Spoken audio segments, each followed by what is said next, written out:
Good Monday morning, and thanks for listening to my musing today, which is about abbreviations. I happen to be a TE, a teaching elder, in the PCUSA, the Presbyterian Church of the United States of America.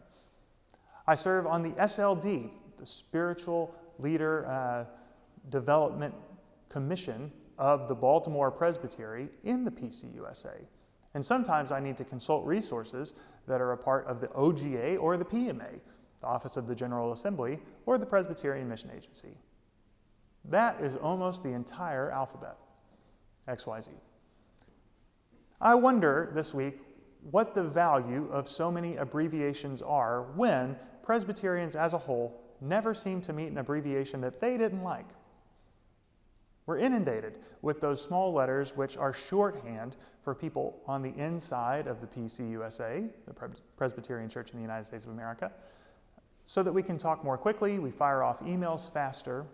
But what's shorthand and is supposed to make communication faster, I'm afraid might make communication more complicated for people outside of the normal workings of the PCUSA. At Woods, we often abbreviate things as WMPC, Woods Memorial Presbyterian Church. And I can't tell you the number of times that we've talked about the CDC, that's the Child Development Center, and been confused with the Center for Disease Control. It happens a lot. When shorthand causes confusion rather than clarity, it's no longer serving its purpose.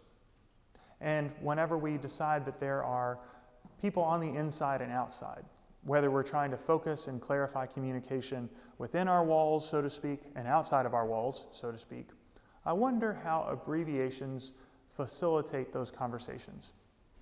Do they keep us in silos and in tribes where certain assortments of letters seem to be good and positive, and there are other assortments of letters that we're generally against?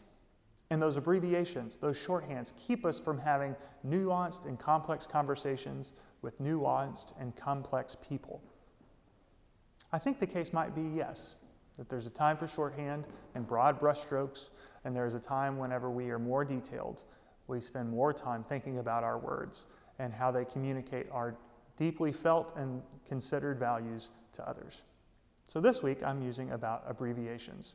And I have an awful lot more to say about that because I'm aware that some abbreviations can make you a little hot under the collar.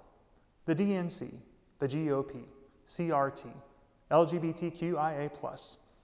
These are letters that somehow draw certain groups together and divide other groups. And isn't that interesting? At least I think it is. So if you're interested in some more explanation of those letters, I hope you might stick around. I think within the human psyche, there's something that likes shorthand.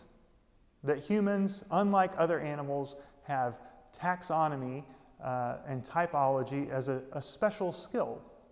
We're able to condense vast amounts of information and knowledge into a small bit of information that we're able to communicate to one another so that we understand one another.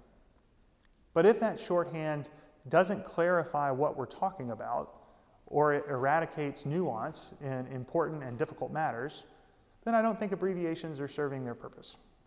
What would be an example of that? To be a part of the PCUSA generally indicates a few things about what I believe. The PCUSA is an educated denomination because it requires clergy to complete seminary. We ordain women, and we ordain and marry LGBTQIA sorts of folks.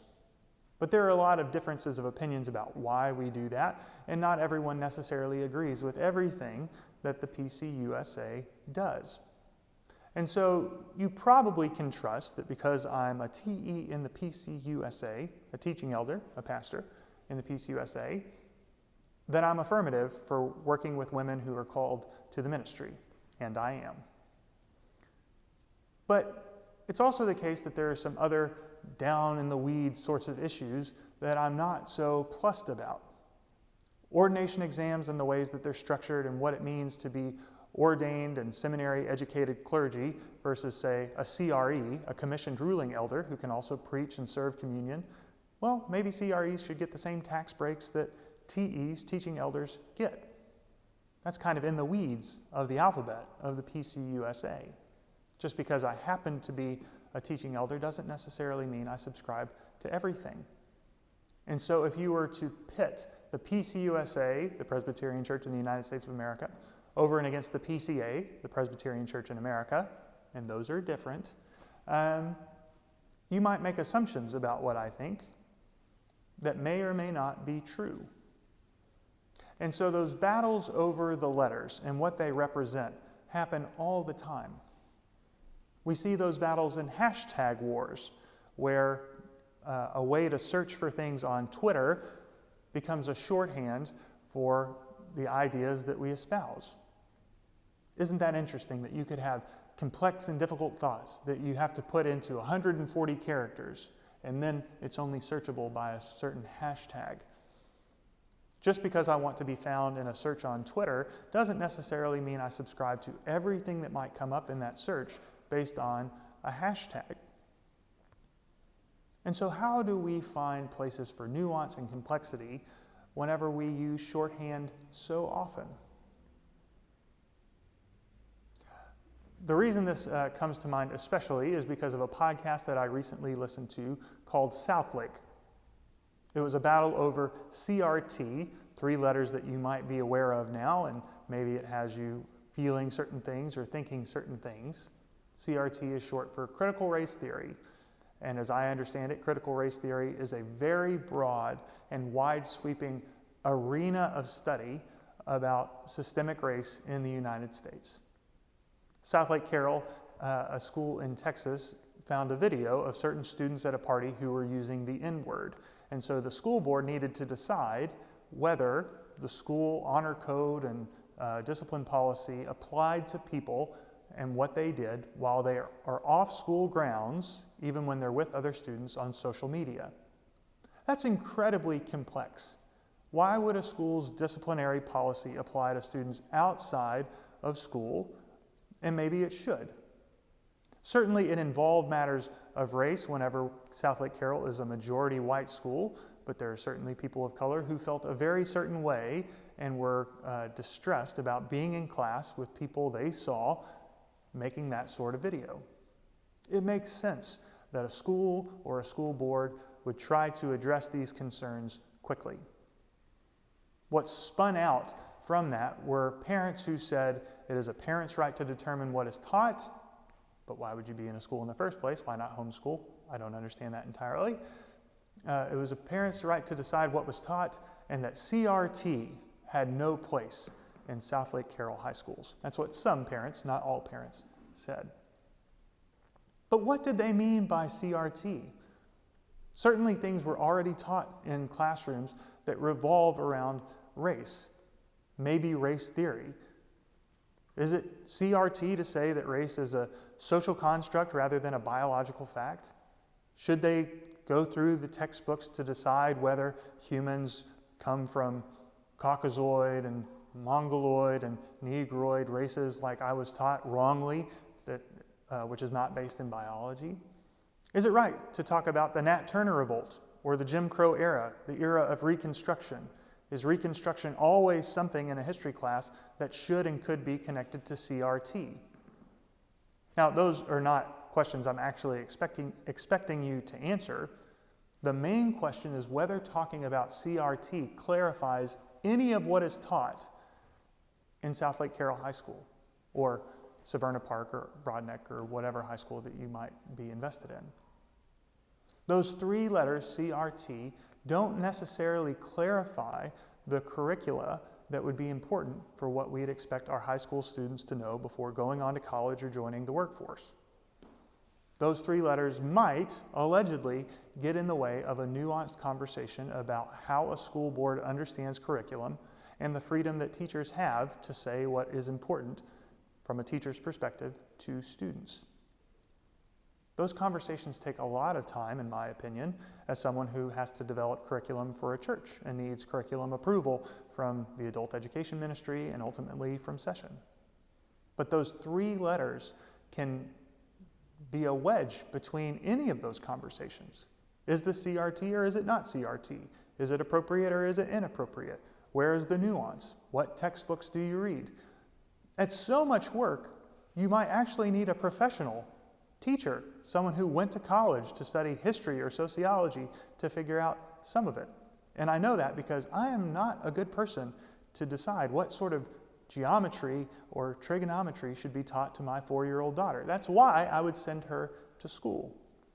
That doesn't mean I'm not invested in how much math my daughter learns. It just means that 3 letters are not going to be enough to carry the heavy weight of what it means to think about race in America. What's appropriate for everyone in a school and what's not appropriate? Maybe I'm able to weigh in on it, but I would need more than 3 letters to help me know what those sorts of issues might be. CRT is hot at the moment. You can find it in the news, you can find it in podcasts, but that's not actually what I want to muse about, and I hope you don't get bogged down in that particular instance.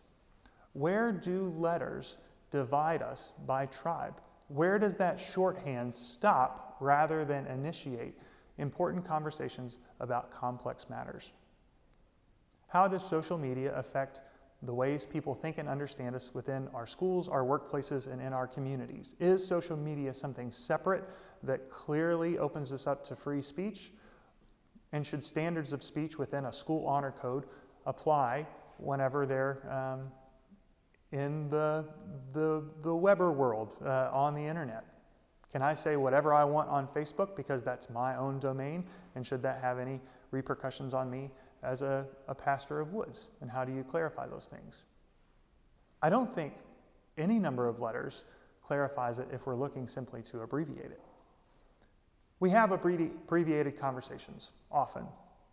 A lot of conversations, at least as we hear them in the media, are based on picket signs that need, by definition and necessity, to be relatively short. But that's not where all of democracy and civil conversation happens.